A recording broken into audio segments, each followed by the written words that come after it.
ìjà ò ní pẹ́ bẹ́ sílẹ̀ láàrin Eniola Badmus àti Lizzy Anjorin lásìkò táwọn kan ń dárò ikú Buhari táwọn kan sì ń gbé e ṣépè tí wọ́n sì ń sọ̀kò ọ̀rọ̀ sí ààrẹ Bọ́lá Tinubu. Èyí ló mú kí Eniola Badmus kọ̀rọ̀ sórí ẹ̀rọ ayélujára wípé káwọn èèyàn mọ irú ọ̀rọ̀ tí wọ́n máa sọ àti pé kí wọ́n yé sọ̀rọ̀ tí kò ní àlàáfíà nínú tó sì lè dá wàhálà sílẹ̀ tàbí kí wọ́n máa gbàdúrà kú fún ẹnikẹ́ni. Eniola Badmus kọ wípé ó jẹ́ ohun tó bani lọ́kàn jẹ́ kéèyàn máa lo ẹ̀rọ ayélujára láti gbàdúrà kẹ́nikẹ́ni kú. Ẹ ò gbọdọ̀ jẹ́ kí ìkórìíra kó bo ìwà ọmọlúàbí yín mọ́lẹ̀. Gẹ́gẹ́ bí ọmọ Nàìjíríà, a lè ṣe jù báyìí lọ.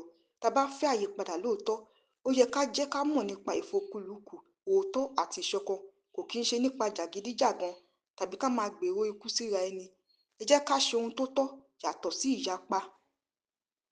Èyí ni Eniola Badmus kọ lásìkò táwọn èèyàn ń ṣọ̀fọ̀ ikú ààrẹ orílẹ̀-èdè nígbà kan rí, ìyẹn Ọ̀gágun Buhari. Èyí táwọn kan sọ pé ọ̀rọ̀ náà ta bá Lizzy Anjorin, ṣùgbọ́n tí Lizzy sọ pé kò tí ì dárúkọ òun, ó kọ̀ọ̀kan nǹkan síbẹ̀ ni. Ẹni tó bá dárúkọ òun lòun máa ń wá fún. Tó bá dárúkọ òun, ó máa jẹ wótòwótò. Ẹni tó bá bí dáa kó gbé fọ́tò òun sórí ìkànnì rẹ̀ káyé ìyá rẹ̀ bàjẹ́ kọjá àtúnṣe. Ọ̀rọ̀ tó wà nílẹ̀ yìí, ẹni tó bá fẹ́ dá sí i kó kọ́kọ́ lọ lọ́kọ kó dẹ̀ bímọ. Èyí tó mú káwọn èèyàn máa bínú pé báwo ló ṣe máa fi ọmọ àti ọkọ béèyàn nígbà tí kò kí ń ṣòun ni Eniola Badmus bá wí.